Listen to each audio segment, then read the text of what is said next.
Okay.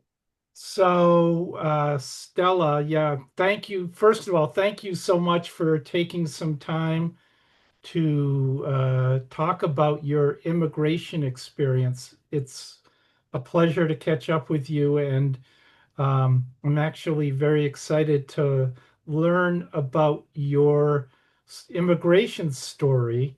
Um, at Vista, the goal is to um, have people understand and empathize with people's immigration stories and as a better way to help advocate for them in the system. So the Mhm. purpose of this interview is really to talk with somebody that I know who's had an immigration story, sort of learn their story, why they immigrated, what were your decision points? Why did you do it?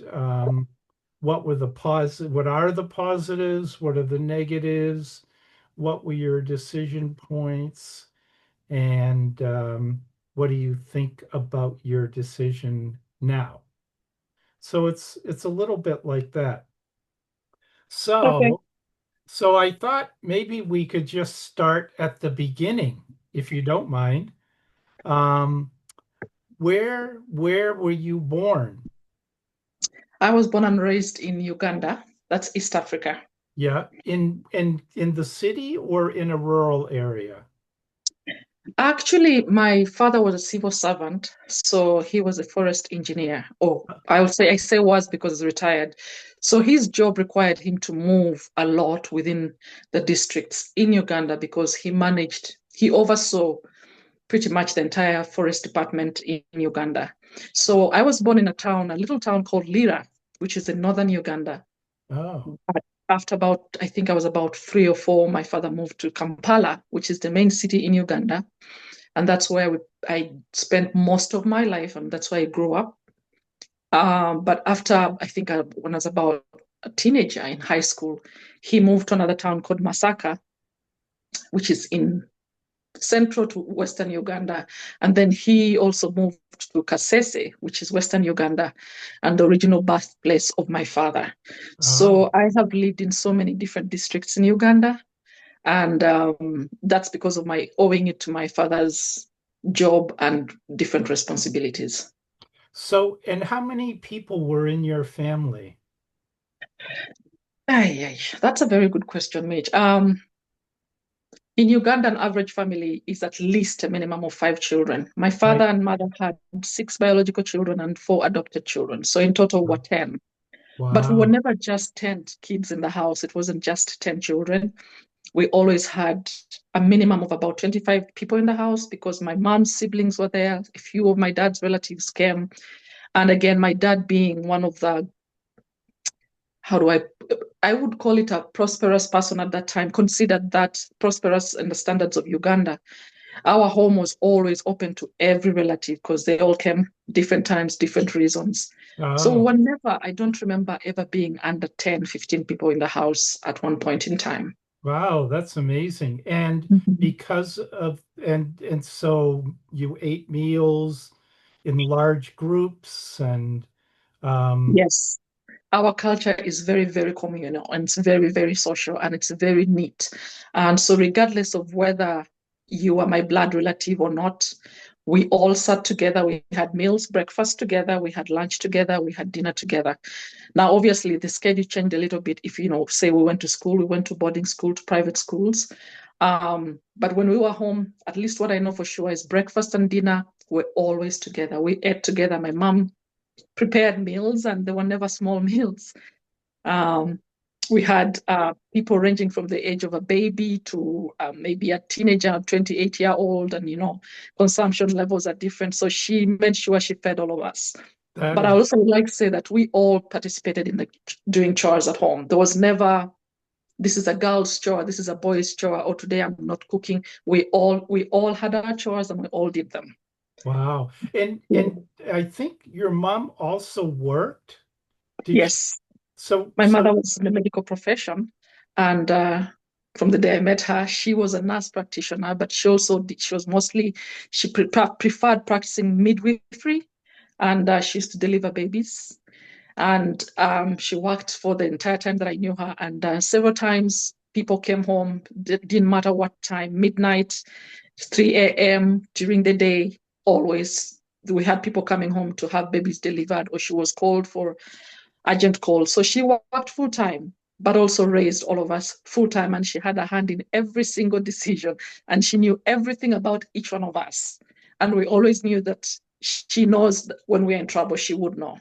She is sounds like, and I know I went to the memorial service in Mansfield, but she sounds like an incredible person. I mean, she Mhm. made that household of yours possible. Sounds like Yes, with everything that goes on there, plus she work. would. Amazing.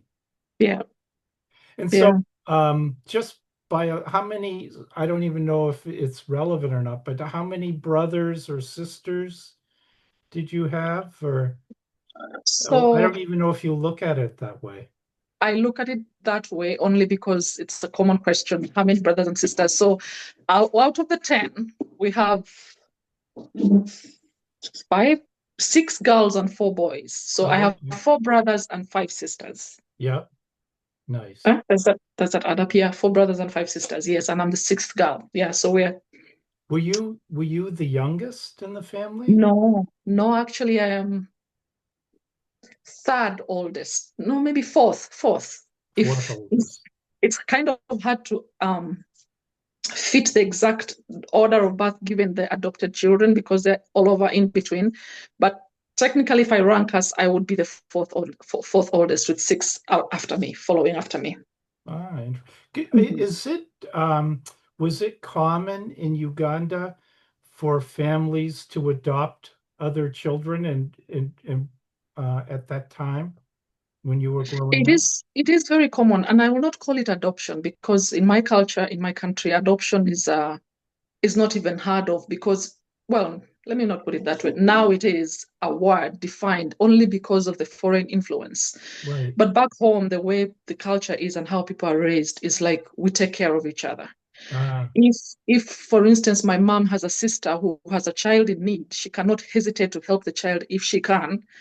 And that may not necessarily be that she's adopting the child, but she can take complete care, like full control of the child's life, just because she's capable and she does not, and the sister is not. Now, all my what I call my adopted siblings, because I know that my mom and my dad are not their biological children, but in one way or another, they might be related, or some of them are not even related. But it was really because of the need. They had need. Maybe like one of my sisters, her mom died at childbirth, hmm. and so when my mom came, she arrived later and she was told the mother had passed away. So she took on that child and she nursed her together with my sister who follows me Wow. because they were babies at the same time. So she nursed both of them. Wow. Um, so that's kind of a blood relative, definitely. But then she grew up right from the day she was, nursing with from my mom to this day. So she knows my mom as her mom. Yeah.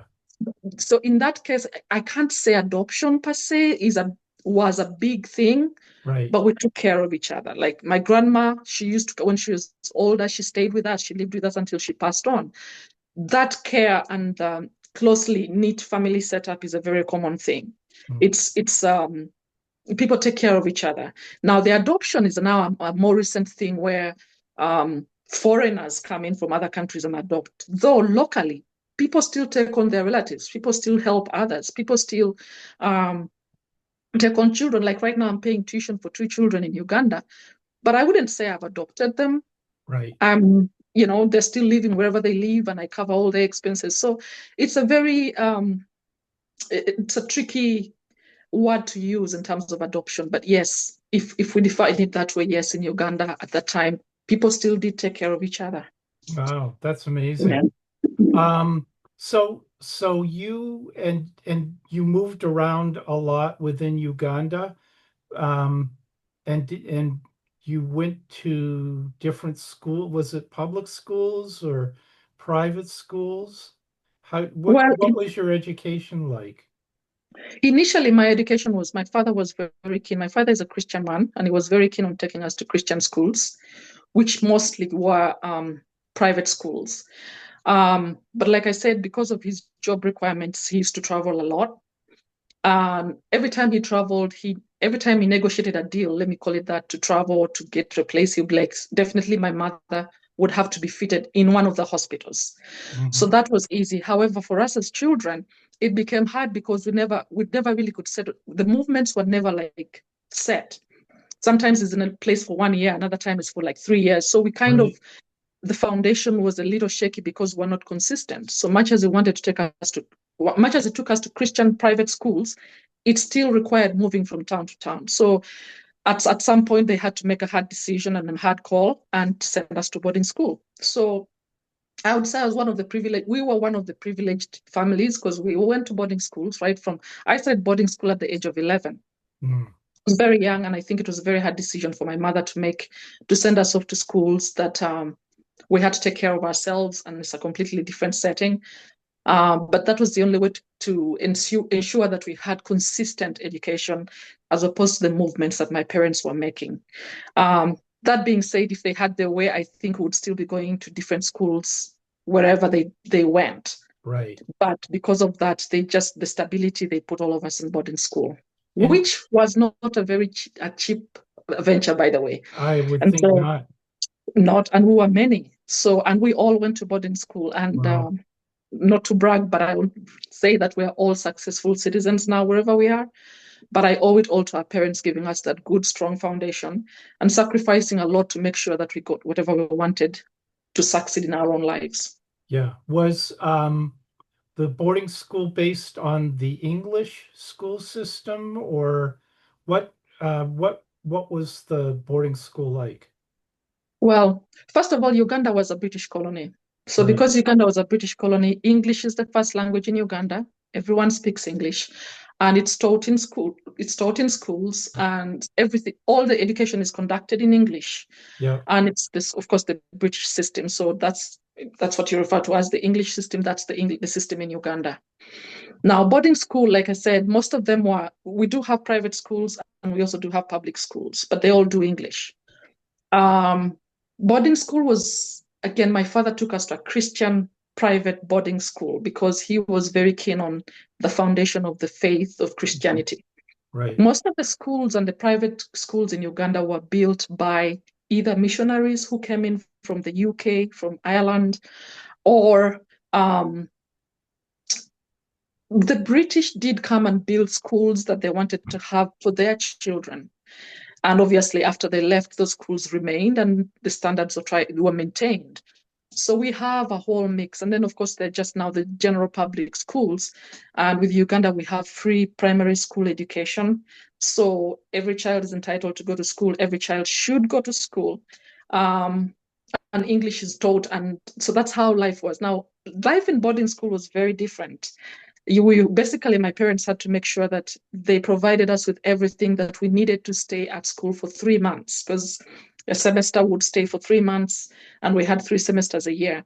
So in each semester, my parents would make sure you have, all your basic needs.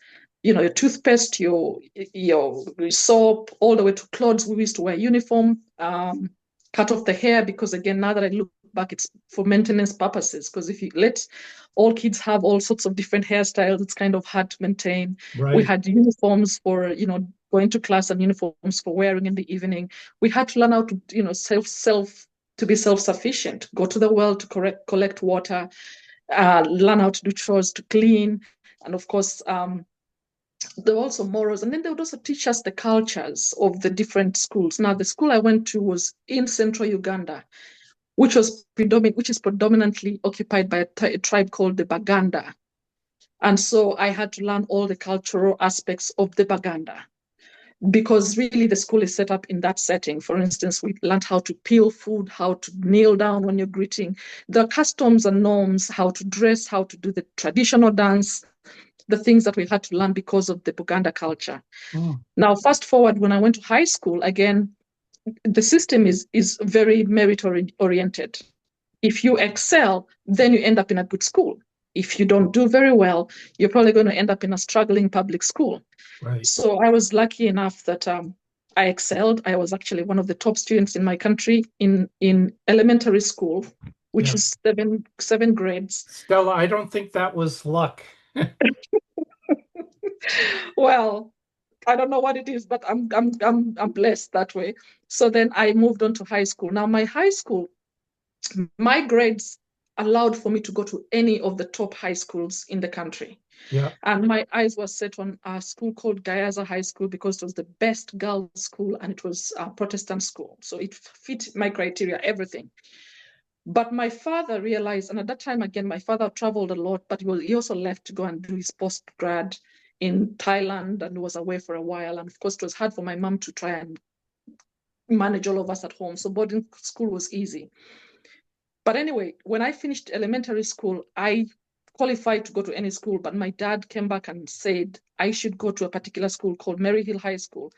It was an all-girls school, but was Catholic founded. But the reason he wanted me to go to that school was because it was in the western part of Uganda. It was the best school at that time in the western part of Uganda. But he wanted us to learn the culture because my dad is from Western Uganda. And we Ah, did not know the language, we did not know the culture, we did not know the norms and the ethics. And there was no way he could instill that in us unless he took me to a school like that offered me that ah. opportunity. Did you learn So the that's how, language there as oh, well? yes, yes, Okay. definitely. I do. I speak, I think, three-quarters of the languages in the country, only Wow. again because of the travel, but also the exposure. Mm. So that's what happened with high school. And then after we have what they call primary school, which is equivalent to elementary. Then we have uh, high school, secondary school, O level, which is 4 years. That's equivalent to your high school here. But then we also do A level, which is, I think, a British system where you do an extra 2 years and you kind of really narrow down on what you exactly want to do. You don't go to college and try to figure things out, but these 2 years of high school of A level allow you to narrow things down. So I wanted to do medicine, so I went to pre-med. So I did all my classes in line with that. But with that, I also I chose the best school at that time in terms of offering pre-med classes. And it was again back in central Uganda in Kampala. So I ended Mm. up coming back to Kibuli Secondary School in Kampala to do my pre-med classes and courses. So I say that to tell you that I always went to boarding schools, but there were reasons and a criteria behind each one of them. Mm. However, again, I am one of the lucky ones that my parents could afford it, but also two that I earned results that could allow me to have that many amount of options Right. available to me.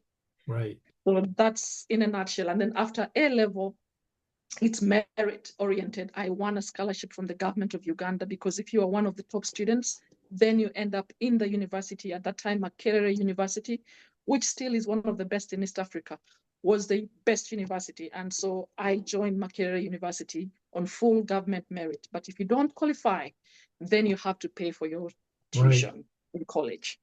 So you went uh in Macquarie University and you were in a med studies program there? You specialized in pre-med or what did you end up with at Macquarie University? That's an interesting question, Mitch. Sadly, I did not end up in medical school because one of the qualifying or prerequisites for medical school is you need to be able to do biology and do it well, which I did. However, there were sections in the course that required us to dissect rats and Oh, go to the mortuary.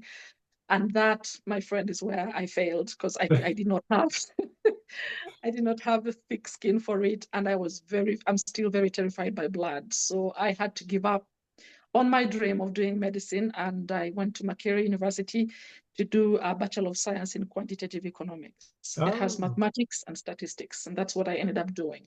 oh, And okay. again, luckily, I was also very good at math. So the medicine classes that I didn't do very well, I still had done very well in mathematics. And that helped out with my placement in the Makerere University in the Institute of Statistics and Applied Economics. Full government as one of the few girls in the country to do Right, that. right. And I went all through 3 years of learning. And I came out with a first class degree which government automatically gives you a job to remain as a lecturer Right. if you get a first class, and we were about 3 students. And so I definitely had a guaranteed job.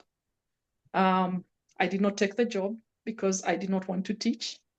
And I ended up working for a bank in Uganda. Oh, okay. Yes, So you started out working for a bank in Uganda, and yes. then why did you decide to um, immigrate to the United States? What prompted that?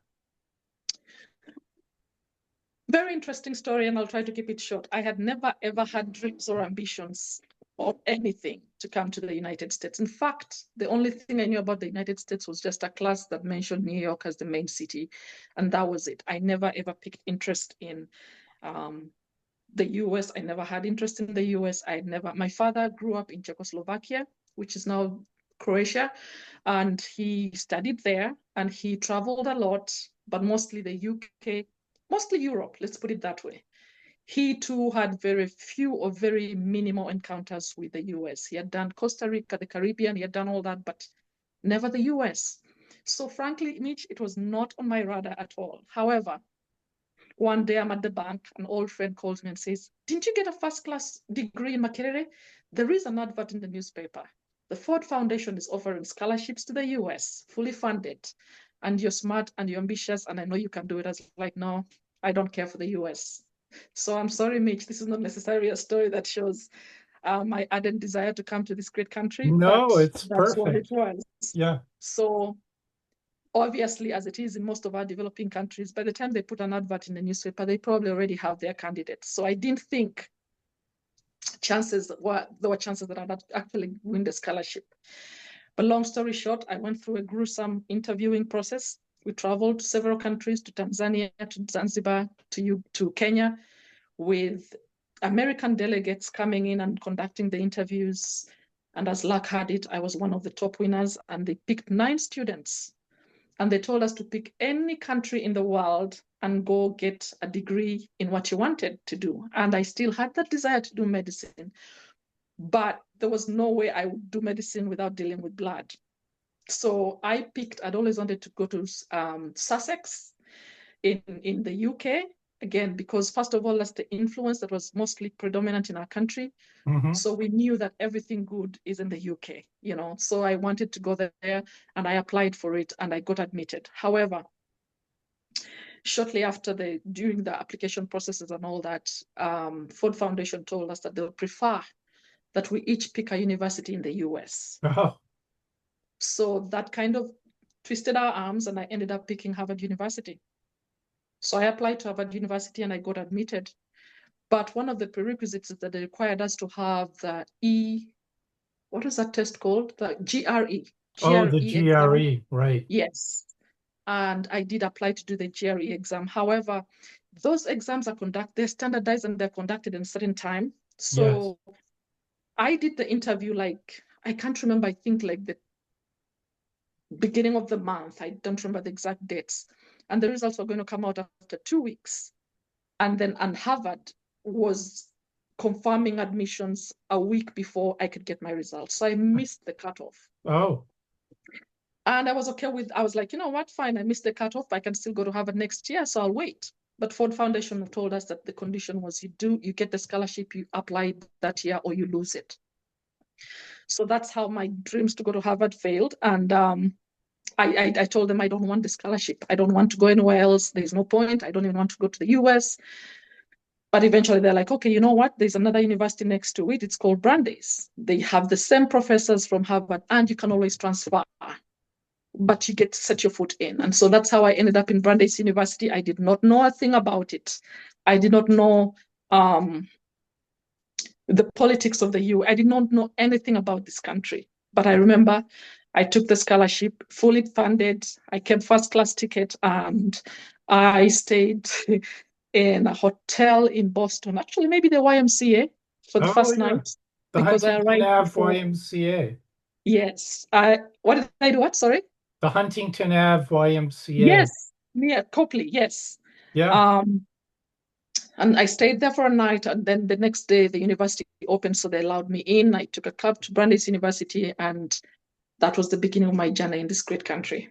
Ah, Mhm. and so you finished, you got a master's degree in Yes, I did a finance? master's international economics and finance. Yeah. Um, I kind of really could have just done the MBA, but I thought that I wanted to expand my opportunities. So I didn't just narrow. So I did the MBA, but also economics and finance. And so it's called a Master's International Economics and Finance from Brandeis University. Mm, And Brandeis also had a program where the counselors helped place students.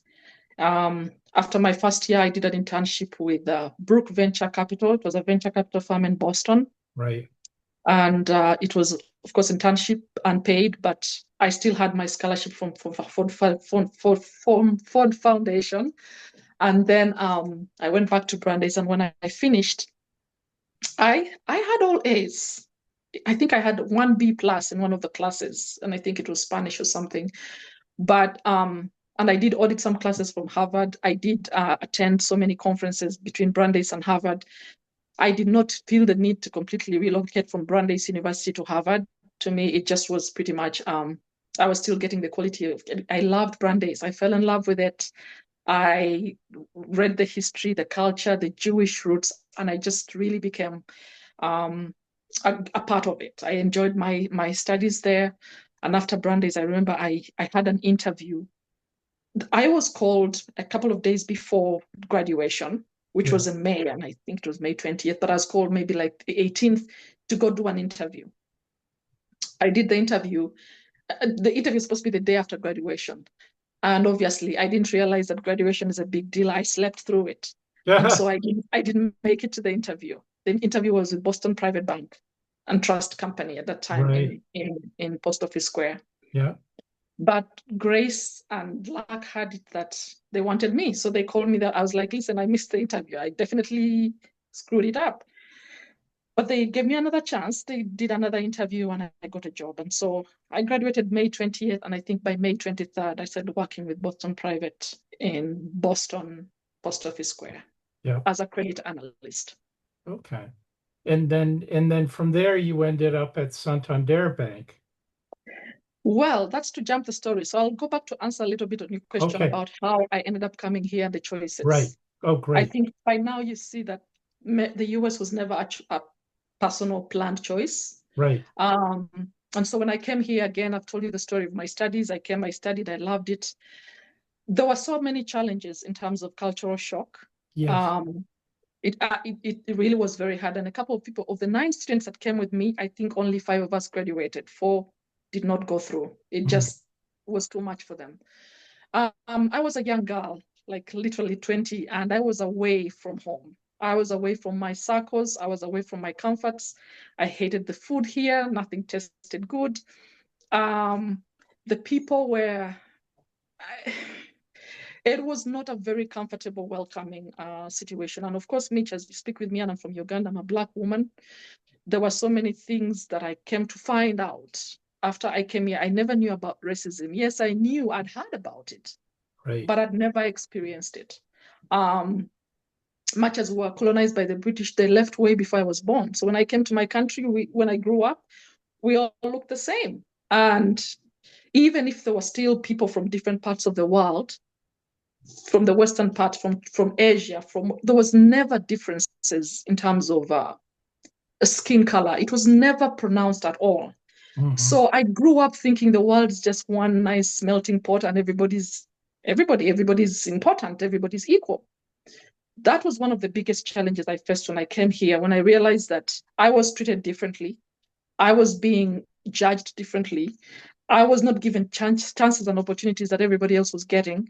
And I did not know what my fault was. I did not know what I did wrong. That I struggled with a lot. And because of that, I knew for sure I did not want to stay in this country. Yeah. Um, I just wanted to go back home where I belong and feel like everybody else. So that brings me back to my decision-making points. Boston Private Bank tells me, oh, because of the scholarship, I was allowed what they call OPT. That is, you have 1 year for, I wonder what the O stands for, but practical training.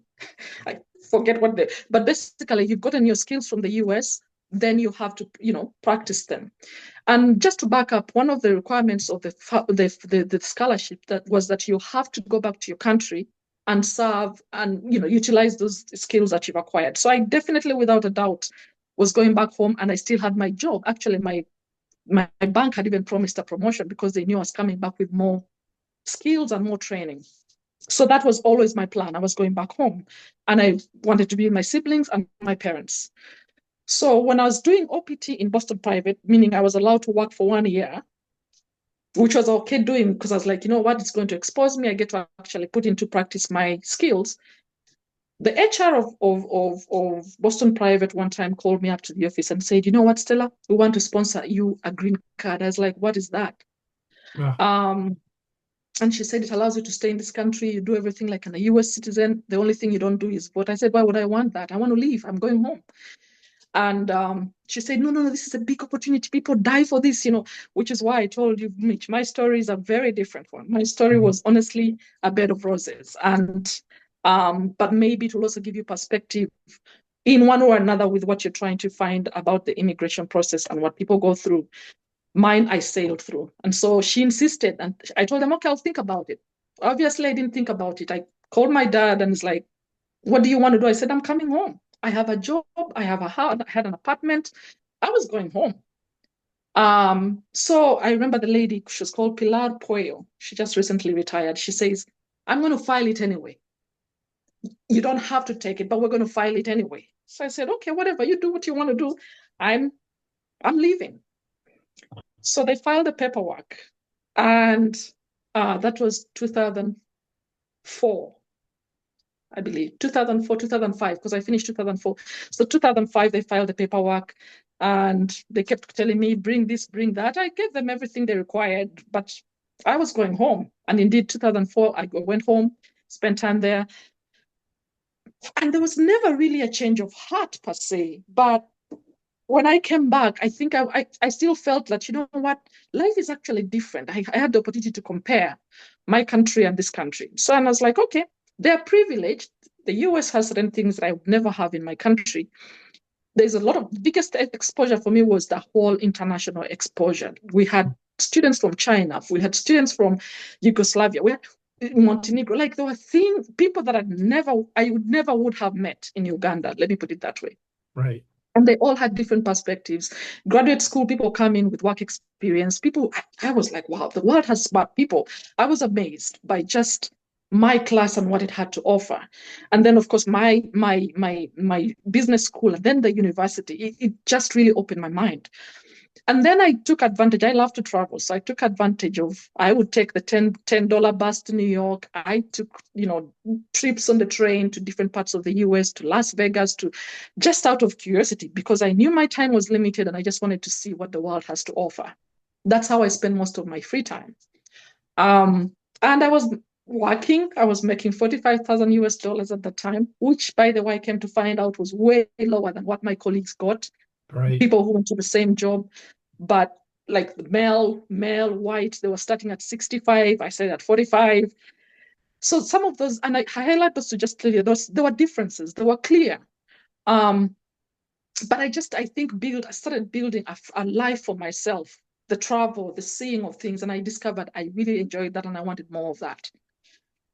Fast forward, I'm still at Boston Private Bank. I get this one random call one day from a recruiter and says that, we would like to hire you in State Street Bank as an analyst. We're giving you 65. Who wouldn't jump to that? I was like, okay. I said, but you know what? I'm going to my country. I'm going back. I'm on a green card. It's in the process. What I don't know how that works. Just so you know, I'm just here temporarily. They're like, oh no, don't worry. We'll take over the green card process. And me, just like that, I moved to State Street. They worked on the green card process. And again, I really never lost sleep over it. I was just like, I'm doing what I'm doing. I'm enjoying my work. I'm learning as much as I can because I'm going back home and I want to go back and put this into practice. And then I realized that the money that I was making here, Mitch, was the impact of the money that I sent home Right.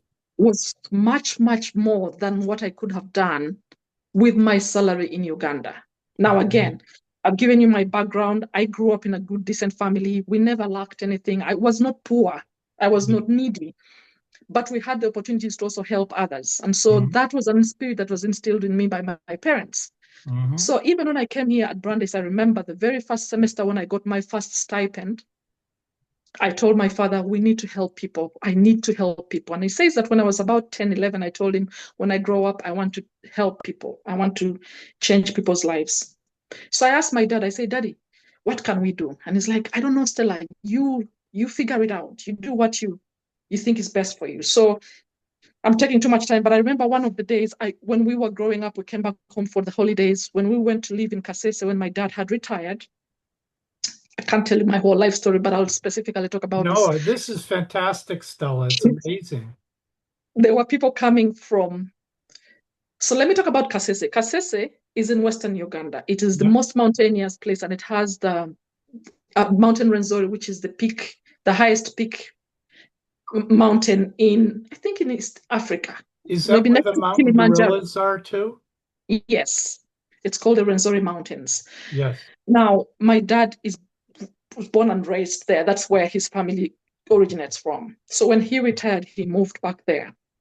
Now, one of the things I used to do, Mitch, when I came back for holidays, picture a mountain and people live in within those mountains in the hills. Mm-hmm. But for trade and for access to certain things like salt and sugar that you cannot grow, they used to walk miles to come down to the lower ground where the markets were.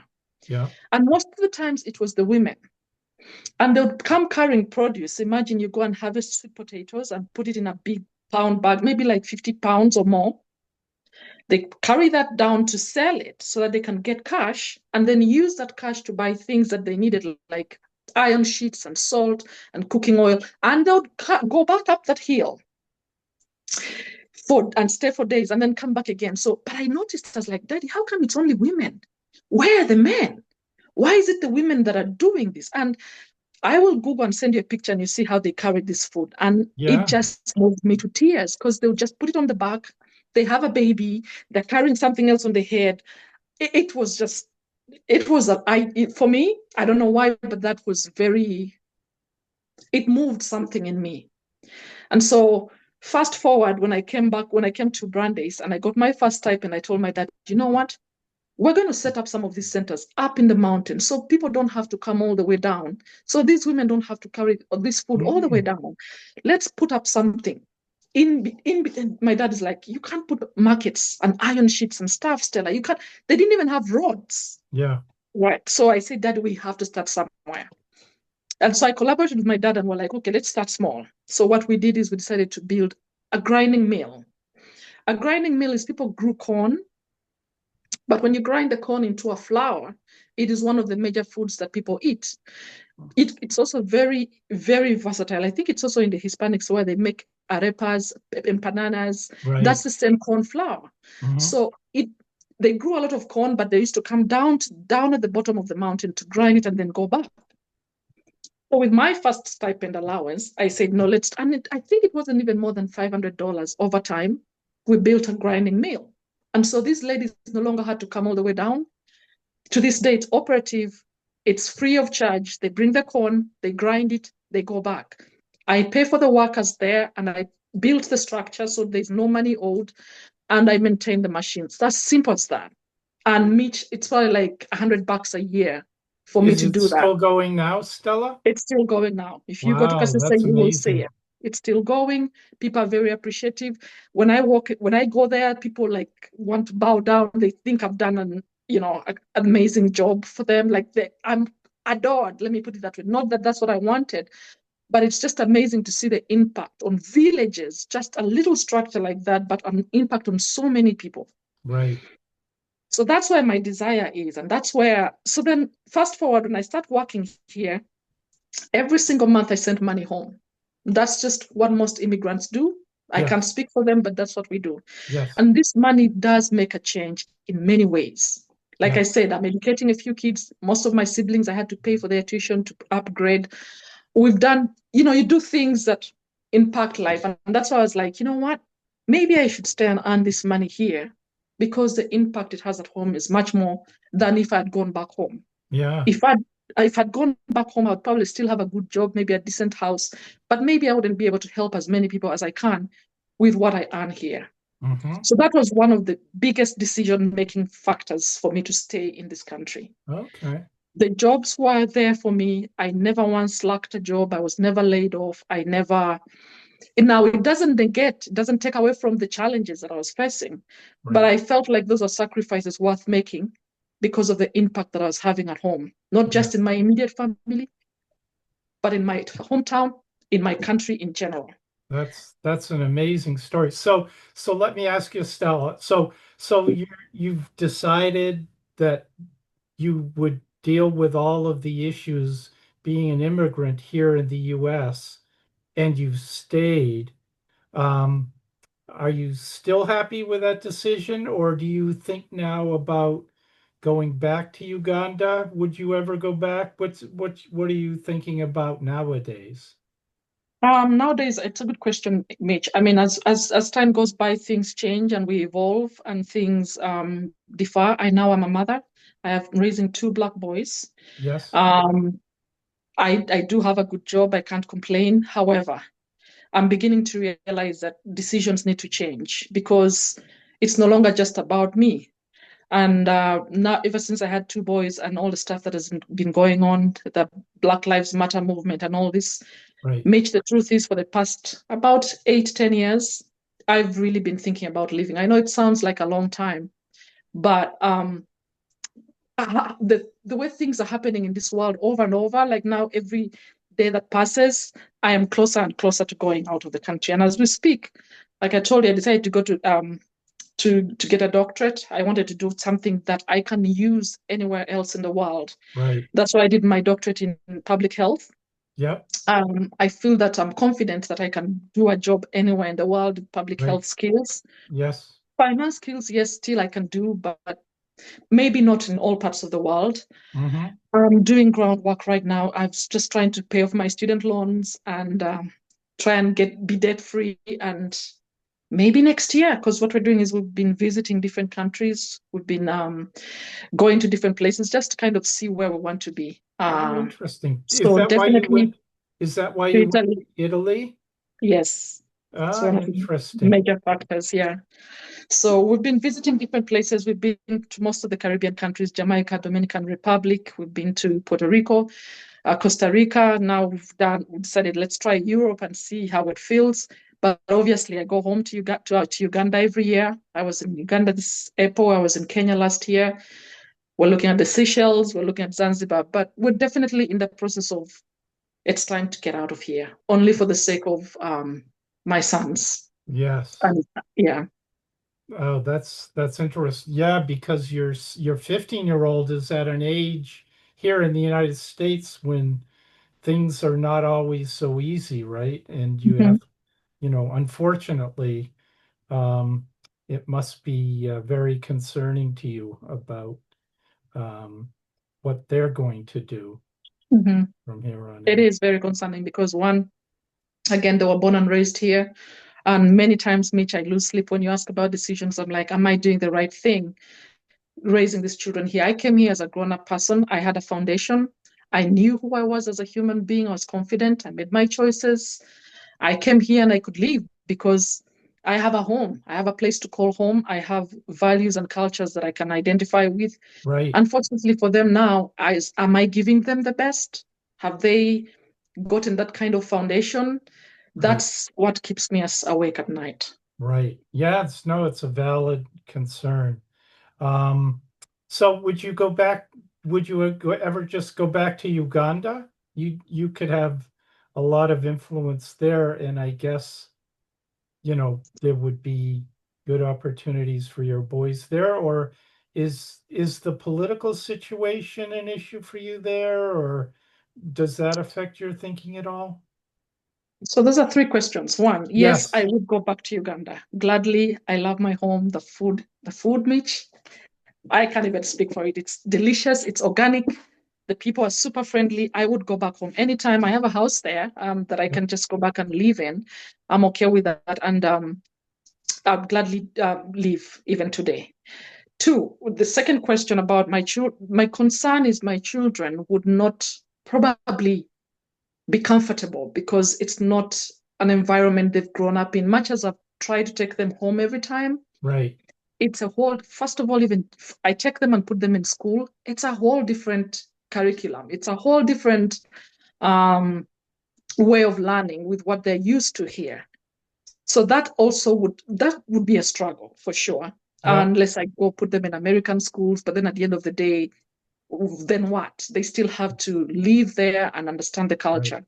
Right. Personally, yes, I may not have political issues right now, but if I went and I've been going home and I've tried to stay in touch with my friends, people I went to school with, the truth, Mitch, is their lives they're so far away from what I know or what I'm used to.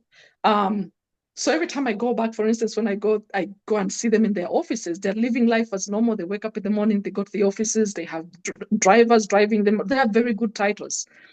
But I don't have that experience. I have not lived through the steps they lived through to get there. Just like Hmm. I took steps here from a credit analyst in Boston Private, then to State Street, then to Santander, and now to Eastern. I've kind of gone up the ladder, and it's been watched in this country, if I may put it that way. Hmm. But it may not be relevant in that country.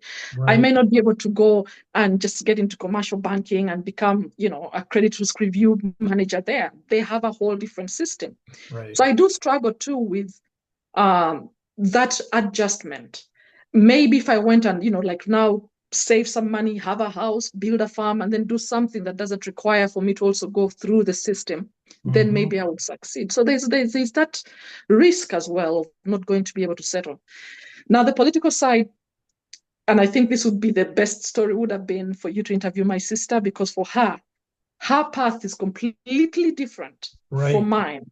Completely different. When you describe that student of yours, that's exactly my sister. She came because of she's got politically engaged in Uganda.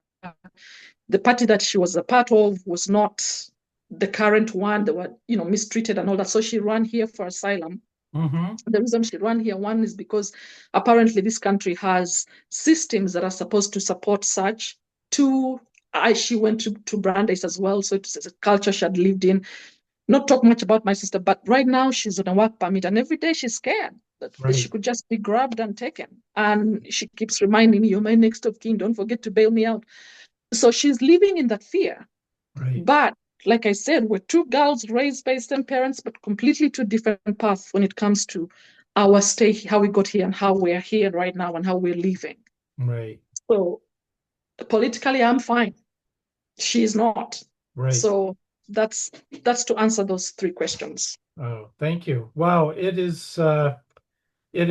your story is so interesting, Stella. I have to say, I appreciate having the opportunity. We work together, but I don't think I really ever fully heard how you ended up there, and Mhm. it is valuable. I still intend to take you up on going to Uganda once I've healed from my medical ailments. And As we're still open to having you there for sure. I'd I gladly be honored to take you. as it turns out, my one of my cousin's daughters got married, and one of her friends worked with USAID and lived in Uganda for several years. So I was asking them questions about like gorilla trekking and things like that. And they said Mhm. actually now they have an age limit. If you're older than 65, I don't think they allow you to do those gorilla Really? treks. But I will inquire. I haven't heard of that, but I will inquire and find out. and my girls also have sort of expressed interest in going. So maybe I have to do it before I get too old and unable, but Exactly. I'm sort of hoping maybe next year Stella will find a way to get. I would love to meet your family there and do something and learn more about Uganda. So, It's um, still an open invite, Mitch. If you want to go, and definitely Kasese would be the place. Our doors are open. I would gladly make sure you meet my dad. He would take good yes, care of you, I know. And definitely, be able to answer as many questions as you may have. And if you have any other questions concerning your paper and my story, I'm glad to share it. Again, Oh, mine is very different, it's not your normal one, right. but Well, it there also. is no normal story. I have to say, for one of Mhm, these interviews, I interviewed my friend Rowena Jimenez, and she's from the Philippines, and she grew up in a squatter settlement in Manila called mhm, Tondo. But like mhm, you, she was a very good student, ended up earning a scholarship to the top university in the Philippines, and then married and immigrated to the United States and didn't really encounter much difficulty getting here. mhm. But now is sort of rethinking what she's going to do longer term. Yeah. So So it's again, like I think again the way you mentioned that coming into this country. So obviously there are different avenues. I know that there are people who come in through marriage, there are people who come in through work, there are people who come in through school, like I did, and I particularly can speak to the H-1B visa program that was there because that's yeah, how I ended up benefiting from it. yeah, But now I know the challenges. I think it's been scrapped in many places. They're not taking yes, any more, certain countries and all that. So that is probably what I'd speak and say. It's unfortunate. But I also want to highlight one thing, Mitch, as you do your immigration work, which is, by the way, a noble cause. The I don't want to say there's fairness, but I also think that one of the things that need to be revisited is the policies and how they approach some of the things. Because I'll give an example. A person in Mexico has ways of arriving in the US. A person in Uganda has very different ways of arriving in the US. yes, So when they lump things and say immigrants, this can't work for immigrants. This can't, it that should be taken into consideration.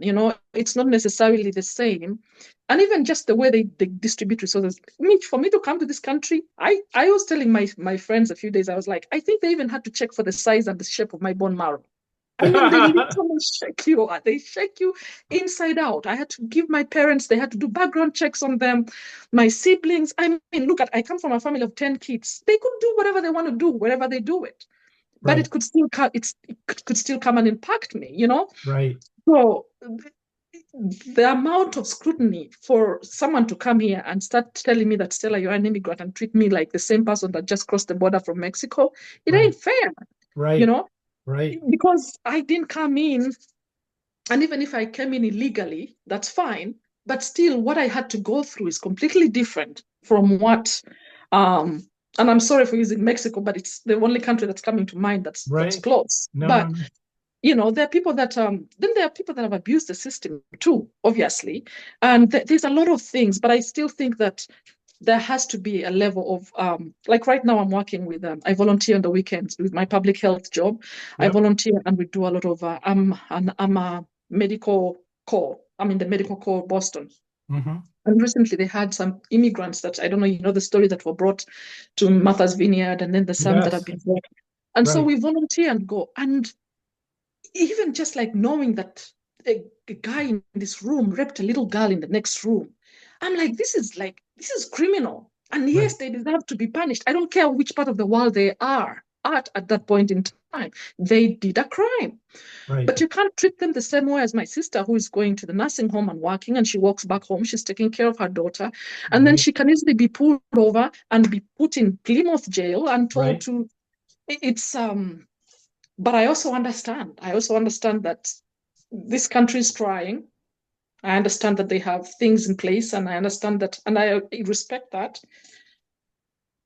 But there needs to be an overhaul of how to look at things, right. and so resources like you that are now getting into this maybe can bring this to the forefront so that Yeah.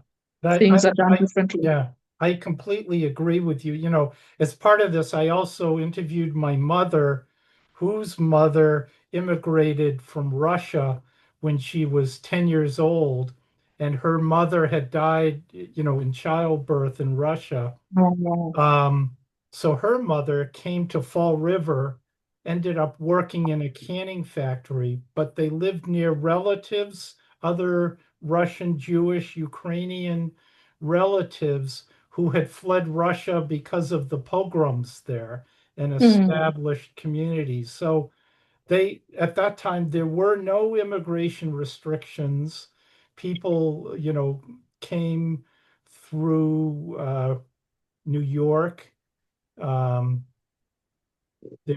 they were examined as potential carriers of disease and the like, but settled here and, sort of evolved. My family evolved now as sort of third generation in the US. But yeah, everybody has interesting stories and issues with this country. And you're right, things now need to be fixed, and nobody wants to deal with it. mhm, Um, the US has always struggled with how to deal with immigrants and treatment of immigrants, unfortunately. And I ultimately firmly believe that people like you strengthen, add so much strength to the fabric of the community. And it would be a shame, or your sister, and, not to be able to make a pathway possible is unfortunate. So mhm, we'll see. mhm. Anyway, yeah, so my work, I'm just learning, and hopefully with experience, I can be a better advocate. So, Exactly. It's a tremendous job. It's a tremendous step you're taking, and we appreciate it. well, thank you very much, Stella, for all of your time. This was a fantastic interview, and I will send you a copy of this that you can share. I'm sure your children will appreciate it someday. Thank you, Mitch. I Thank you. appreciate it. Bye. Thank you very much. Bye. Have a good day.